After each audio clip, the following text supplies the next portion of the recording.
Assalamualaikum warahmatullahi wabarakatuh. Perkenalkan, nama saya Zulkifli Nabila dengan NIM 444240109 dari kelas 4E. Di sini saya akan melakukan uji lanjut RL 2 faktor menggunakan RStudio. Di sini saya menggunakan data skripsi dari Irawan Satrio Jati, mahasiswa Teknologi Pangan, Fakultas Pertanian, Universitas Sultan Ageng Tirtayasa, dengan judul skripsi kapasitas peningkatan kolesterol oleh pektin dari kulit buah kakao Theobroma cacaoel.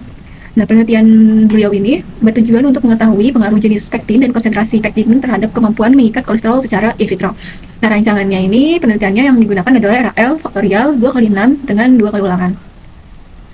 Nah, kenapa uji lanjut? Nah, uji lanjut ini dilakukan setelah ujian ANOVA. Nah, uji lanjut ini misalnya kayak post hoc test. Nah, dilakukan ini jika analisis ragam ANOVA-nya itu nunjukin pengaruh yang sangat berbeda nyata atau p-value-nya lebih kecil dari 0,05. Nah, tujuan uji lanjut ini dia untuk mengetahui perlakuan mana yang berbeda nyata dan mana yang enggak berbeda nyata. Nah, aturan pada RL faktorial 2 faktor ini, kalau misalkan faktor interaksi itu sangat berbeda nyata, maka uji lanjut difokusin pada kombinasi perlakuan. Nah, kalau misalkan interaksinya itu tidak berbeda nyata, maka uji lanjutnya itu hanya pada faktor utama yang berpengaruh nyata. Pada penelitian ini, kan skripsinya digunakan rancangan lengkap faktorial yang melibatkan dua faktor utama, yaitu faktor pertama adalah jenis pektin, disimbolin dengan A, yang terdiri dari dua taraf, yaitu pektin murni atau pure dan pektin kasar yaitu crude. Nah, faktor kedua itu adalah konsentrasi dari si pektinnya itu, ditandai dengan huruf B, yang terdiri dari 6 taraf, yakni 100 ppm, 120 ppm, 140 ppm, 160 ppm, 180 ppm, dan 200 ppm. Kombinasi dari faktor tersebut menghasilkan 12 perlakuan yang bakal diuji. Nah, setiap perlakuan itu diulang sebanyak 2 kali sehingga terdapat 24 satuan percobaan secara keseluruhannya. Nah, respon yang diamati dalam penelitian ini adalah persentase penurunan kolesterol yang diukur melalui uji pengikatan kolesterol secara in vitro. Nah, berikut adalah tabulasi data penelitian dari skripsinya. Nah, ini adalah tabel ANOVA-nya yang didapat dari RStudio. Yang dimana tabel ANOVA ini diketahui bahwa faktor jenis pektin itu kan dia memiliki F hitung 15,501 dengan P-nya itu lebih kecil daripada F hitungnya, yaitu 0,001973. Nah, sedangkan konsentrasi pektinnya itu juga sama, yaitu 168,08, dan juga untuk interaksi keduanya itu pektin dan konsentrasi juga 41,177. Nah, semuanya itu memberikan pengaruh sangat nyata karena lebih besar dari P-nya, yaitu 0,01, sehingga terhadap penurunan kolesterol ini sangat berpengaruh nyata. Hal ini nunjukin bahwa jenis pektin, konsentrasi yang digunakan, serta kombinasi keduanya itu secara signifikan mempengaruhi kemampuan pektin dalam mengikat kolesterol. Nah, kita akan melakukan uji lanjut di RStudio, tapi kan dari hasil ANOVA yang tadi kan bisa dilihat bahwa hipotesis H0 itu menyatakan tidak ada pengaruh perlakuan ditolak, sedangkan hipotesis alternatif H1 yang menyatakan adanya pengaruh perlakuan diterima. Nah, karena perlakuan semua faktor dan interaksi menunjukkan pengaruh yang signifikan, maka uji lanjutnya itu bisa dilakuin, itu uji lanjut post hoc test. Nah, kita lakuin uji lanjutnya ini di RStudio. Nah, pertama-tama kita klik file yang ada di RStudio, terus klik yang new file, lalu yang RScript. Nah, selanjutnya langsung aja import data.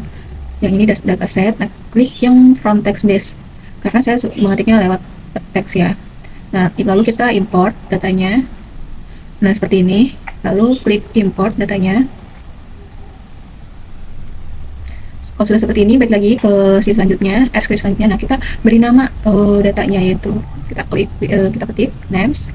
Kita ketik datanya, data kolesterol, klik yang ini. Nah, lalu kita run. Oke, jika sudah, selanjutnya klik str, klik datanya, lalu klik run. Oke, jika sudah, lanjut ke modal, lalu off. Di sini kita klik kolesterol kurang pektin dikali konsentrasi, lalu koma data. Di sini panggil datanya, yaitu data kolesterol. Kita run. Dan jika sudah, kita klik ANOVA, terus klik modal, itu run lagi. Nah, di sini sudah dapat kita tabel ANOVA-nya.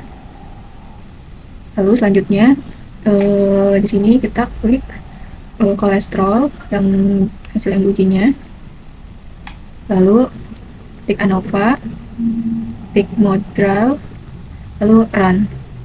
Oke, selanjutnya kita ketik of kolesterol, lalu of modal, lalu kita klik run lagi. Selanjutnya kita uji lanjut 2K HSD. Nah, klik yang of kolesterol, habis itu di run. Nah, dari sini kan kelihatan ya hasilnya. Saya udah buat kesimpulannya terkait yang hasil 2K HSD. Di sini kan belum ada bintang-bintangnya ya, masih ada angka-angka gini doang. Yang berarti ini bisa dilihat kan dari hasilnya bahwa dari uji lanjut 2K HSD itu nunjukin bahwa pektin kasar perlu menghasilkan penurunan kolesterol yang lebih tinggi dibandingkan pektin murni, yaitu pure, dengan selisih rata-rata 1,55% atau P-nya 0,2002. Nah, pada faktor konsentrasi juga di sini lihat peningkatan dosis hingga 200 ppm itu meningkatkan efektivitas dengan konsentrasi 180 ppm itu 46,60% dan 200 ppm pada 47,40%. Memberikan hasil tertinggi dan tidak berbeda nyata. Terus kombinasi perlakuan terbaik adalah pektin kasar pada konsentrasi 200 ppm pada unit percobaan A2B6 dengan rata-rata penurunan 50,43%. Sedangkan yang terendah adalah pektin murni pada konsentrasi 140 ppm unit percobaan A1B3 dengan rata-rata 30,07%. Selanjutnya kita install package-nya, terus yang DevTools kita run. Ini kita tunggu aja sampai semuanya terinstall.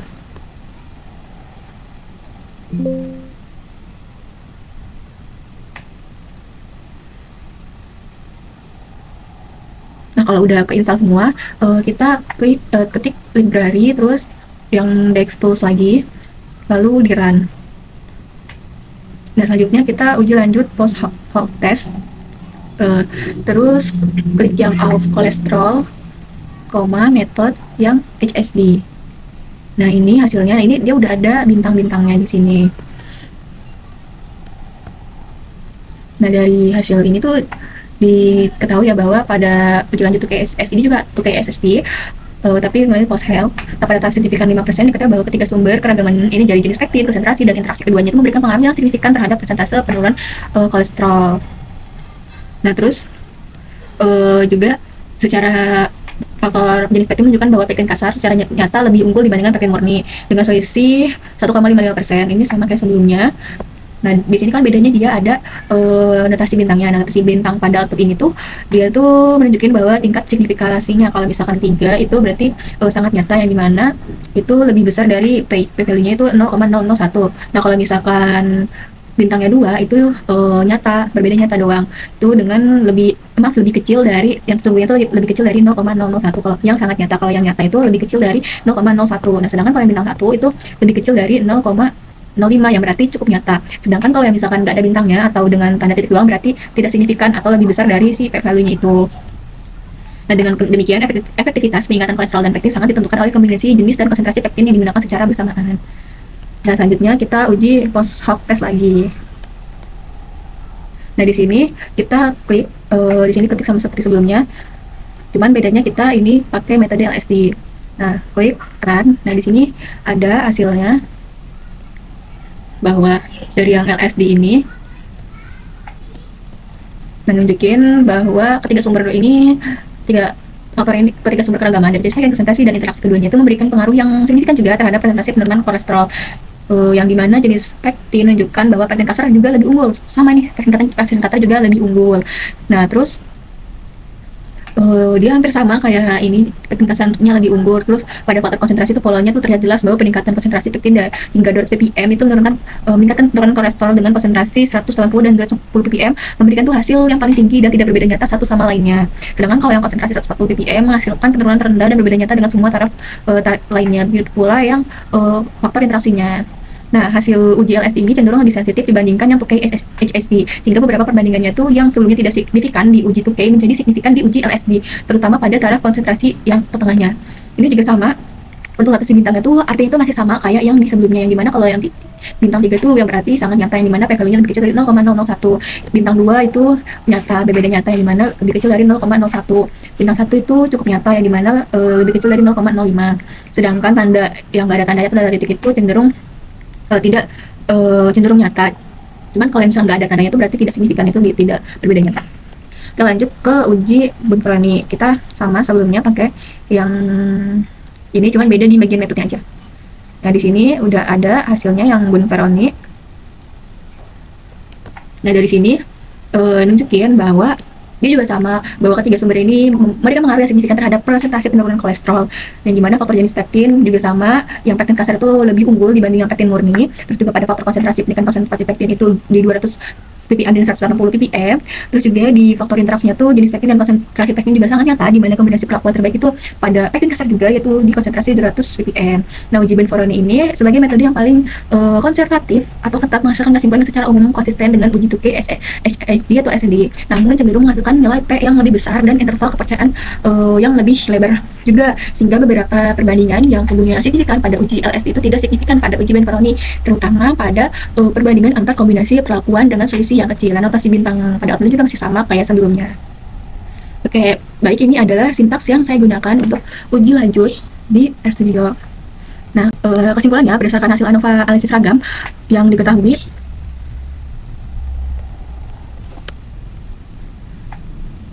itu ada faktor jenis pektin dengan P value itu 0,009173. Konsentrasi pektin itu juga sama 1,12 kali 10 pangkat 10, dan interaksi keduanya itu ada di 3,81 kali 10 pangkat min 7. Semuanya memberikan pengaruh yang sangat nyata, yaitu lebih kecil dari 0,01 terhadap persentase penurunan kolesterol. Dengan demikian, hipotesis nol ditolak dan uji lanjut dapat dilakukan untuk mengetahui perbedaan antar perlakuan secara signifikan. Lalu hasil uji lanjut ke SSD, LSD, dan Bunferoni itu menunjukkan pola yang konsisten bahwa pektin kasar atau kritik secara signifikan lebih efektif daripada pektin murni, dengan selisih sekitar 1,55%. Pada faktor konsentrasi, peningkatan dosis hingga 200 ppm meningkatkan penurunan kolesterol dengan konsentrasi 180 dan 200 ppm memberikan hasil tertinggi dan tidak berbeda nyata satu sama lainnya di semua metode uji. Sedangkan kalau yang konsentrasi 140 ppm itu menghasilkan penurunan yang paling rendah. Interaksi kedua faktor juga signifikan, dengan kombinasi terbaik adalah pektin kasar pada konsentrasi 200 ppm yang berbeda nyata dengan hampir semua kombinasi lainnya. Sementara kombinasi terendah adalah pektin murni pada konsentrasi 110 ppm. Secara umum, ketiga metode uji lanjut ini memberikan kesimpulan yang selaras, meskipun uji lanjut LSD cenderung lebih sensitif atau menunjukkan lebih banyak perbedaan nyata, dan uji Bunferoni itu lebih konservatif, interval kepercayaannya lebih lebar dibandingkan 2K HSD. Demikian penjelasan dari saya terkait uji lanjut RAL faktorial menggunakan RStudio. Terima kasih. Wassalamualaikum warahmatullahi wabarakatuh.